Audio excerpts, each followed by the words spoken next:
Qualitative research में in depth interviews में ख़ास तौर पे researcher has to be very careful, क्योंकि ये इंटरव्यूज़ जो हैं क्वालिटेटिव इन डेप्थ इंटरव्यूज़ बाज़ औक़ात हम हाईली बिज़ी लोगों से लेते हैं, जैसे डिप्लोमेट्स हो सकते हैं, पॉलिटिशियंस हो सकते हैं या एक्सपर्ट्स हो सकते हैं। तो ये ना सिर्फ़ अपनी पब्लिक लाइफ़ के बारे में बहुत केयरफुल होते हैं, बल्कि पब्लिक अपीयरेंस के बारे में ज़्यादा केयरफुल होते हैं, क्योंकि वो चाहते हैं कि उनकी फेस मैनेजमेंट जो कि हमने अक्सर जनरल सोशियोलॉजी में पढ़ते हैं और अंडरस्टैंड करते हैं कि फेस मैनेजमेंट क्या है, जिसमें हम अपने फेस सेविंग और इम्प्रेशन मैनेजमेंट यानी लोगों के सामने अपने आप को बेहतर प्रेजेंट करने की कोशिश करते हैं। तो ये जो एक्सपर्ट्स हैं, डिप्लोमेट्स हैं, ब्यूरोक्रेट्स हैं, पब्लिक ऑफिस होल्डर्स जो हैं, इन डेप्थ इंटरव्यूज़ देते हुए एक तो उनके पास टाइम नहीं होता, और अगर टाइम हो तो वो बड़ी सुपरफिशियल इन्फॉर्मेशन देते हैं। और फिर तीसरा ट्रस्ट का बड़ा सीरियस डेफिसिट होता है, क्योंकि कॉमन एक रिसर्चर अगर उनके पास जाता है या इवन फेमस रिसर्चर भी जाता है, तो दे विल अवॉइड कि उनकी पर्सनल इन्फॉर्मेशन लीक ना हो, ख़ास तौर पे जो कल्चरली सेंसिटिव इन्फॉर्मेशन है वो लीक ना हो। मिसाल के तौर पे पाकिस्तानी कॉन्टेक्स्ट में अगर कोई एक रिसर्चर जाता है और ब्लास्फेमी पे बात करता है, तो people will completely avoid it, या वो कल्चरल कन्फर्मेड इंफॉर्मेशन प्रोवाइड करेंगे।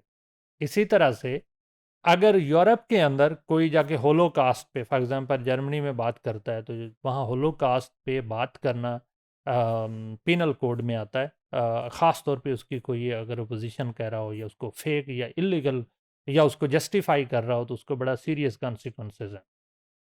तो इस तरह के इश्यूज़ के बारे में लोग जनरली बात नहीं करते। इसी तरह प्रोस्टिट्यूशन के बारे में लोग अवॉइड करेंगे, या अपनी personal intimate relationship would not be ready to disclose.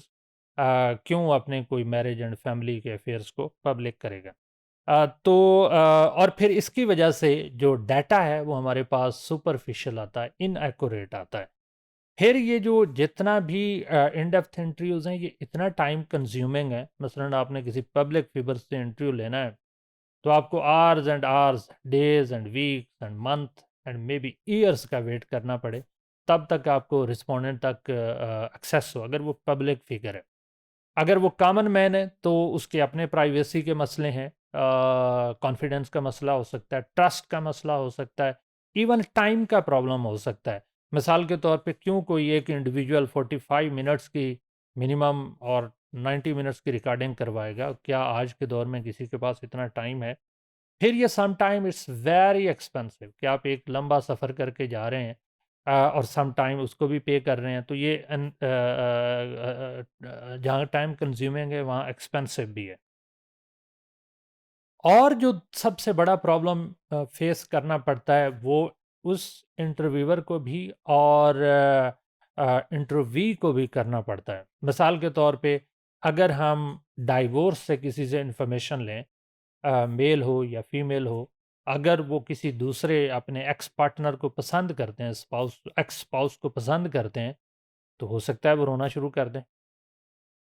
हो सकता है वो हार्ट हों और यानी उनको तकलीफ़ पहुँचे, क्योंकि वो अपनी जो मेमोरीज़ हैं उनको रिकॉल नहीं करना चाहते। वो जो बैड मेमोरीज़ हैं, जो बैड एक्सपीरियंसेस हैं, और ख़ास तौर पे अगर इंटीमेट पार्टनर वायलेंस का शिकार लोग हों, डोमेस्टिक अब्यूज़ का शिकार हों, तो वो चाहते हैं कि ऐसी हिस्ट्री को मत रिकॉल करें। वो ना सिर्फ़ उस आपके रिस्पोंडेंट के लिए तकलीफ़ देह है, बल्कि रिसर्चर के भी ये तकलीफ़ दे है। बाज़ औक़ात रिसर्चर इतने इमोशनल हो जाते हैं, और इसमें फिर वो अपनी इमोशनैलिटी की वजह से उनके अंदर की जो ह्यूमन फीलिंग्स हैं वो डोमिनेट कर जाती हैं। वो किसी न किसी तरह हेल्प करना चाहते हैं, और जब वो हेल्प करना चाहते हैं तो कोई ऐसा लेजिटिमेट बाज़ औक़ात रिसोर्सेज़ नहीं होते, या बाज़ औक़ात वो beyond the limit of a researcher, क्योंकि फ़ील्ड में जाते हैं तो हम किसी भी किस्म का प्रोमिसेस नहीं करते। क्योंकि अगर प्रॉमिसेस करेंगे तो उससे एक किस्म का ग्रीड का एलिमेंट आ जाता है, और जब ग्रीड का एलिमेंट आता है तो उससे डाटा एक्यूरेट नहीं आता। लोग इन्फॉर्मेशन इसलिए दे रहे हैं कि उनका कोई इंटरेस्ट है या उनकी कोई ग्रीड है, और वो इस वजह से आपको इन्फॉर्मेशन प्रोवाइड कर रहे हैं। इसकी वजह से आपको مس لیڈنگ انفارمیشنز بھی آتی ہیں، اور بعض اوقات سیریس جو سینسٹیو ریسرچرز ہیں وہ ایسا جب انٹرویو کرتے ہیں وہ days and nights sleep less کا شکار ہو جاتے ہیں، سائیکولوجیکل ڈس آرڈرز کا شکار ہو جاتے ہیں، پرسنل ایموشنل فیلنگس کا شکار ہو جاتے ہیں۔ اور یہاں میں سینسٹائز کرتا چلوں اپنے ناظرین کو کہ بعض اوقات ایسا بھی ہوتا ہے کہ آپ کی رسپونڈنٹ کے ساتھ ایفیلیشن ڈیولپ ہو جائے، تو ریسرچ میں one has to be very careful. میں جب فیلڈ ورک پہ بات کروں گا تو اس کو زیادہ ہائی لائٹ کروں گا کہ liking and disliking that should be beyond your professional duty.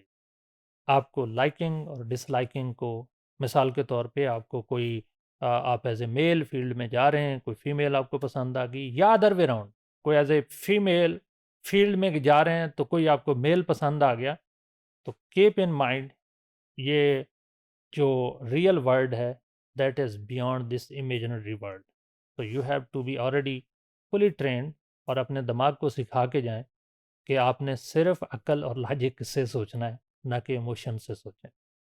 Even some time بڑے ان ہیومن قسم کے انسیڈنٹس آپ کے سامنے آتے ہیں جہاں آپ ہیلپ کرنا چاہتے ہیں، but that is beyond your limit, but you have to be very careful. آپ ہیلپ ضرور کریں، لوگوں کو سوشل فیورز دیں، بٹ نو فیک پرومسز۔ کوئی ایسا پرومس نہ کریں جو فیک ہو، جو آپ بیونڈ یور لمٹ ہو، صرف وہ کام کریں جو جتنا آپ کر سکتے ہیں۔ تو ریسرچ کے اندر اگر آپ نے کوئی فیک کر لیا تو پھر آپ کے لیے ڈسٹربنس، لوگ اس کو پریسیڈنٹ لے کے آپ کو وہاں سے کمیونٹی ڈیٹا بھی نہیں ملے گا، آپ کو ہو سکتا ہے وائلنس کا شکار ہونا پڑے، آپ کا ڈیٹا چرا لیا جائے، آپ کو سبجوگیشن ہو جائے۔